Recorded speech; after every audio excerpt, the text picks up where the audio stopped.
Hey hey hey, apa kabar? Selamat datang di video pembelajaran bahasa Indonesia. Kali ini kita akan mempelajari tentang teks anekdot.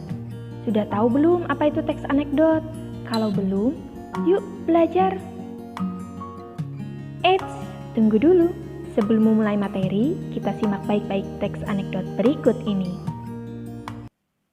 Seandainya di suatu daerah terpencil, ada 3 orang penggemar sepak bola yang sedang meratapi kekalahan tim kesayangannya. Ini pasti salah manajer umum. Seandainya saja ia mampu mengelola tim, pasti daerah kita tidak kalah, ujar penggemar pertama dengan sangat sedih. Bukan, ini pasti salah para pemain. Seandainya saja mereka berusaha lebih keras, tim daerah kita pasti juara, sahut penggemar kedua tidak kalah sedih. Bukan salah manajer umum atau pemainnya, ini semua salahku. Ya, aku menyalahkan diriku. Seandainya saja aku dilahirkan di Jayapura atau Papua, pasti tim kesayanganku yang akan menang, jawab penggemar ketiga. Penggemar pertama dan kedua berpandangan dan menggelengkan kepala mereka. Bagaimana cerita tadi? Menarik? Lucu? Mengesankan? Apa sih anekdot itu? Yuk kita kupas lebih dalam. Anekdot. Anekdot adalah cerita singkat yang menarik karena lucu dan mengesankan yang digunakan untuk menyampaikan kritik melalui sindiran terhadap kejadian yang menyangkut orang banyak atau perilaku tokoh masyarakat.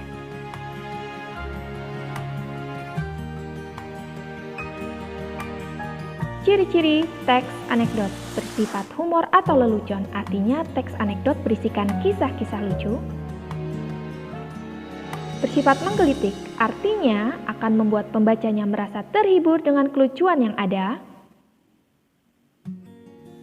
Bersifat menyindir, artinya merupakan suatu kritik. Dan 4, mengenai orang penting berisikan tokoh-tokoh atau orang terkenal. Struktur teks, abstraksi. Bagian ini terletak di awal paragraf yang berisikan latar belakang atau gambaran umum tentang isi suatu teks. Orientasi. Bagian ini merupakan bagian cerita yang mengarah pada terjadinya suatu krisis, konflik, atau peristiwa utama. Krisis. Krisis merupakan bagian dari inti peristiwa suatu anekdot. Pada bagian ini terdapat kekonyolan yang menggelitik dan mengundang tawa. Reaksi merupakan tanggapan atau respon yang dimaksud adalah berupa sikap heran, mencela, atau menertawakan. Yang terakhir adalah koda, merupakan penutup atau kesimpulan sebagai tanda berakhirnya cerita. Bagaimana dengan kaidah kebahasaan? 1. Menggunakan kalimat yang menyatakan peristiwa masa lalu. 2. Menggunakan kalimat retoris. Kalimat retoris adalah kalimat pertanyaan yang tidak membutuhkan jawaban. 3. Menggunakan kalimat perintah. 4. Menggunakan konjungsi atau kata penghubung yang menyatakan hubungan waktu, seperti kemudian, lalu, setelah itu, dan lain sebagainya.